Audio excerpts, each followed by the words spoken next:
Guys अभी कथा शुरू होने वाली है, तो कथा में सभी बने रहे और माता जी का आशीर्वाद दें। हमारी सभी कथा पढ़ने वाली है, सभी बैठे हुए हैं कथा सुनने के लिए। धीरे धीरे आए तो है, बहुत लेट आई हैं ये सब मेकअप करने में इतनी बिजी हैं। और देखो एक से बढ़कर एक।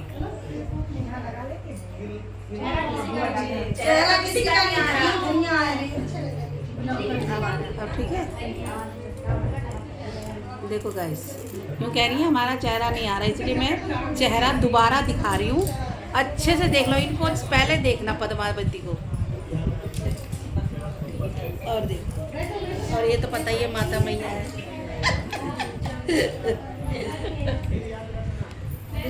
और कुछ लोग यहाँ भी बैठे हुए हैं, जगह नहीं मिली है उन्हें, तो आधे लोग यहाँ बैठे गाइस। हम भी यहाँ बैठे हुए हैं, अभी कथा शुरू होने वाली है।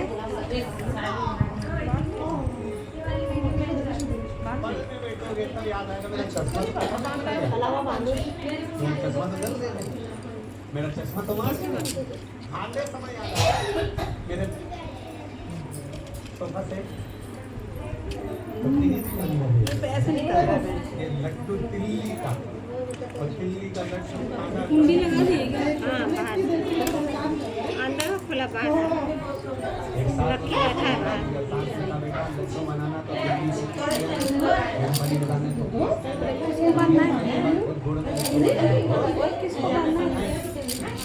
मेरी मम्मी ने बाहर रहने के लिए दिया है। तिल्ली को देखो कौन बांधेगा? लड्डू बनाया वो अब दोनों में से बड़ी आराम से मुझे कुछ और देखा नहीं, पहले अंदर बैठी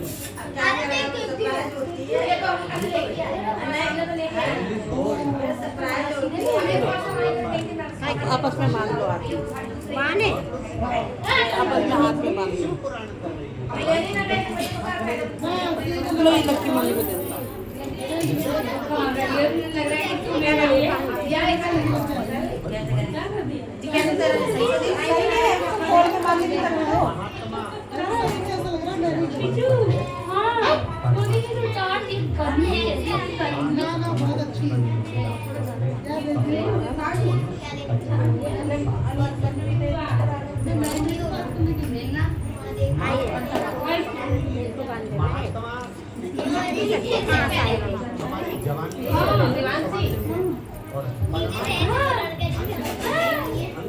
दोनों के फोटो वाला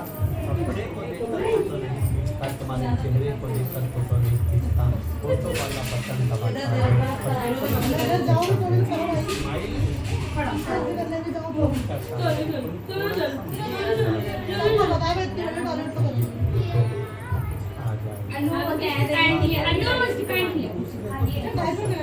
और मालूम पड़े उसने कहा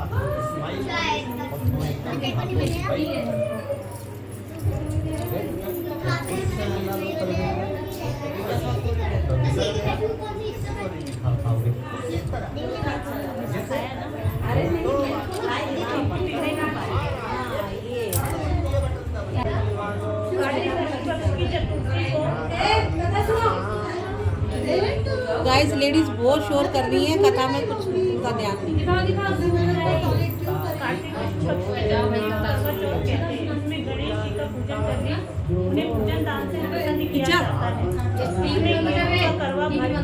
पूजन किया जाता है और विवाहित लड़कियों के यहाँ पीली के करवे पीहर से भेजे जाते हैं तथा इसमें निम्नलिखित कहानी सुनकर चंद्रोदय में अर्घ देकर व्रत खोला जाता है।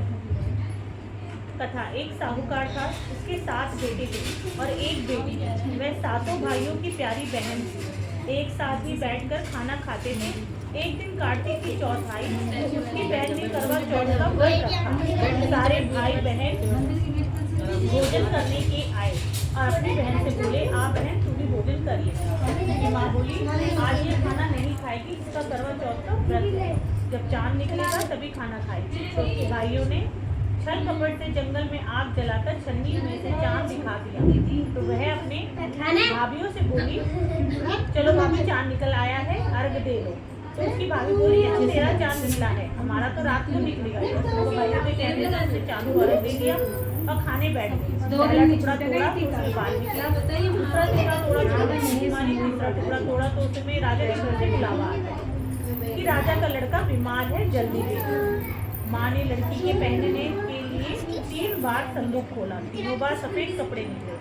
अब उसको सफेद कपड़े पहनाकर ही ससुराल भेज दिया और माँ ने लड़की के पल्ले में सोने का सिक्का बांध दिया और बोली, रास्ते में जो भी मिले पैर पड़ती जाइए, जो तुझे सुहाग की आशीष दे उसे सोने का सिक्का दे देना और पल्ले को गांठ लगा लेना। अब उसे रास्ते में जो कोई भी मिला सबके पैर पड़ी, पर किसी ने भी सुहाग की आशीष नहीं दी। अगर ससुराल में आई तो दरवाजे पर छोटी ननद खड़ी थी, वह उसके पैर पड़ी तो ननद बोली, सीली हो, सपूती हो, 7 बेटों की माँ हो, मेरे भाइयों का सुख दे। अब उसने सोने का सिक्का ननद को देकर पल्ले को गांठ मार ली। इसके बाद वह अंदर आई, आकर देखा उसका पति मरा हुआ था। अब वह उसे लेकर एक कोठरी में पड़ी रही। 1 साल तक उसकी सेवा करी। उसकी सास बांदी के हाथ बची कुची रोटी भेज देती। इस प्रकार उसे अपने पति की सेवा करते करते 1 साल हो गया। करवा चौथ का व्रत आया। सारी पड़ोसनों ने नहा धोकर करवा चौथ का व्रत किया। सबने सिर धोकर हाथों में मेहंदी लगाई, चूड़ियां पहनी। अब वे सब देखती हुई एक पड़ोसन बोली, तू भी करवा चौथ का व्रत कर ले। तब वह बोली, मैं कैसे करूं? तो वह बोली, चौथ माता की कृपा से सब ठीक हो जाएगा। उसके कहने से उसने भी व्रत रखा। थोड़ी देर के बाद करवे बेचने वाली आई। करवे ले रही, करवे लो, भाइयों की प्यारी करवे लो, एक करवे वाली मेरे को भी करवे दे। कहने लगी, मेरी दूसरी बहन आएगी तो वो तेरे करवे देगी। दूसरी आई, करवे ली, भाइयों की प्यारी करवे लो, एक करवे वाली मेरे को भी करवे देगी। उसने बोला, मेरी तीसरी बहन आएगी वो करवे देगी। इस तरह 5 बहन आकर चली गई, पर किसी ने मुझसे करवे नहीं दी। फिर छठी बहन आई और बोली, मेरी 7वीं बहन आएगी तुझे करवे देगी, बस तू सारे रास्ते से कांटे बिखेर कर रख दे। जब वो खूब चिल्लाती हुई जाएगी तो उसके पैर में कांटा चुभा हुआ तो सुई होकर बैठ जाना, उसके पैर पकड़कर छोड़ना मत और उसके पैर का कांटा निकाल देना, तो वह तेरे आशीर्वाद देगी। और भाई जीरो समझ जब वह तुझे आशीर्वाद देगी तो तुम उससे करवे मांग लेना, तब वह तुझे करवे देकर जाएगी। वह तू उजमन करना जिससे तेरा पति अच्छा हो जाएगा। जब उसने ऐसा ही किया, सारे रास्ते में कांटे बिछा दिए। जब वो करवे लेकर खूब चिल्लाती हुई आई तो उसके पैरों में कांटा चुभ गया। उसने उसका पैर पकड़कर छोड़ा नहीं और उसका कांटा निकाल दिया। तो उसने आशीर्वाद दिया। तब वह बोली, जब तूने मुझे आशीर्वाद दिया है तो करवे भी देकर जा। तो वह बोली, तूने तो मुझे ठग लिया। वह बोली, जब तूने मुझे आशीर्वाद दिया है तो करवे भी देकर जा। कहकर उसने उसे करवे दे दिए। अब करवे लेकर उसने उजमन की तैयारी की, व्रत रखा। राजा का लड़का ठीक हो गया और बोला, मैं बहुत सोया। वह बोली, सोई नहीं, 12 महीने हो गए तेरी सेवा करते करते। फिर उसने चौथ माता का उजमन अच्छी तरह से किया। जब उसने चौथ माता की कहानी सुनी और उजमन करा, जब वे दोनों चौपड़ खेलने गए, इतने में उसकी बांधी तेल की पत्नी और गुड़ की डली लेकर आ गई। दोनों को खेलते देखकर सासू से जाकर बोली, महलों में खूब रौनक है, तेरी बहू चौपड़ साड़ खेल रही है। इतना सुंदर सासू देखने आई। दोनों को देखकर बहुत खुशी हुई। उन्होंने सासू के पैर दबाए और सासू बोली, बहू सच सच बता तूने क्या किया।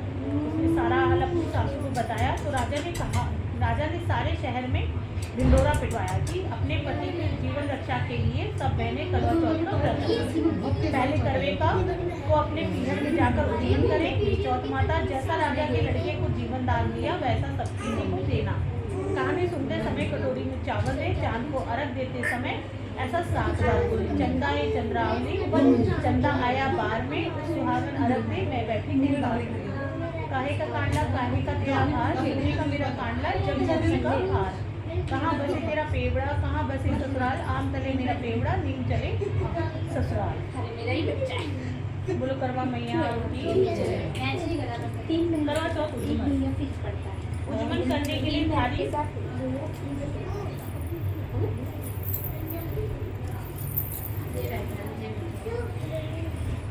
उजमन करने के लिए थाली में 13 जगह 4-4 चूड़ी और थोड़ा सा सीरा रखें। उसके ऊपर एक साड़ी, ब्लाउज और रुपया जितना चाहे रखें। उस थाली के चारों ओर रोली चावल से हाथ फेरें कर अपनी सासू जी के पाँव लगाकर उन्हें दें। इसके बाद 13 ब्राह्मणों को भोजन कराएं और दक्षिणा देकर उन्हें बिंदी लगाकर विदा करें। गणेश जी की कहानी। एक बुढ़िया थी, उसका एक बेटा था और बहू थी। वे बहुत गरीब थे। बुढ़िया माई हर रोज गणेश जी की पूजा करती थी। गणेश जी हर रोज बुढ़िया से कहते, बुढ़िया माई कुछ मांग लो। बुढ़िया कहती मैं क्या मांगू? तो गणेश जी बोले अपने बेटे से पूछ ले। तो बेटा बोला माँ धन मांग ले। बहू से पूछने लगी तो बहू बोली सासू जी पोता मांग ले। बुढ़िया ने सोचा कि दोनों अपने मतलब की चीज मांग रहे हैं तो पड़ोसन से जाकर पूछूं। तो पड़ोसन बोली कि गणेश जी मेरे को बोल कुछ मांग ले।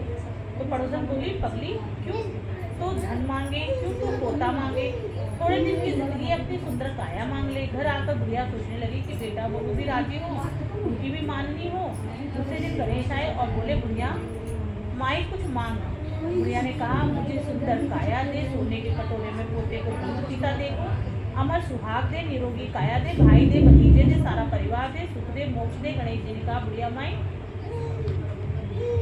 तूने तो मुझे ठग लिया, सब कुछ मांग लिया, अब जैसा बोला है वैसा ही हो जाएगा। और गणेश जी अंतर्ध्यान हो गया। अब बुढ़िया माई की यहाँ सब कुछ वैसा ही हो गया। गणेश जी महाराज जैसा बुढ़िया माई को दिया वैसा सबको देना। बोलो गणपति महाराज की जय।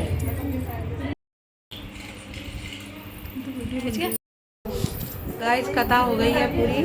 अब ऊपर सब जल चढ़ाने जा रहे हैं और देखो सब लोटा ले लेके जा रही है। हाँ आप नहीं डाल रहे लोटा? हाय आंटी कर दे दो, आंटी भी कर रही है। आराम से घूमने छूटेगी।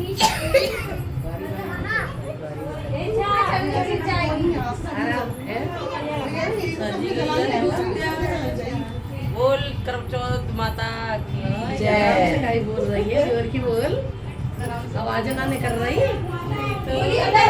माता की, गणेश भगवान की, सूर्यदेव भगवान की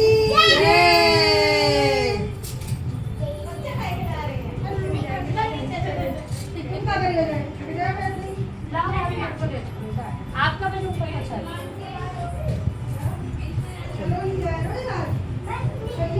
लाइट जलाती नहीं है।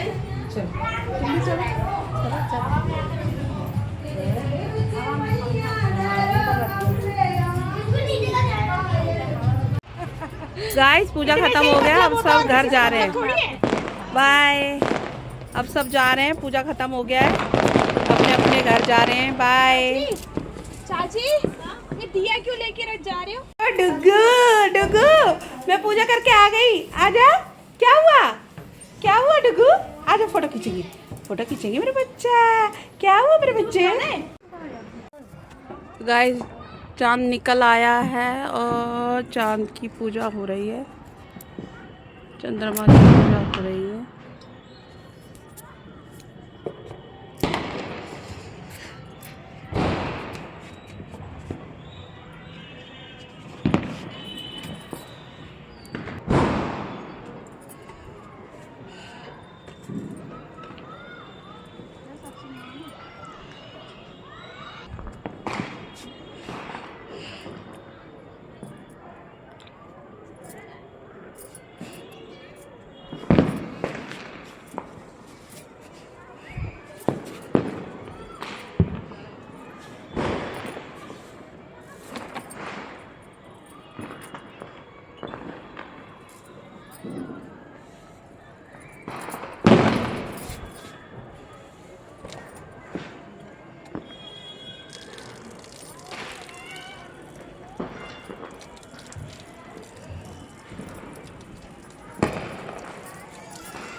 तवा उल्टा कर देते हो आप भी?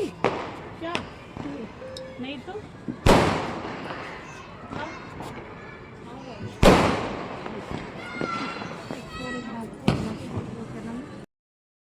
गाइस पूजा ख़त्म हो गया है, अब हम अपने घर जा रहे हैं।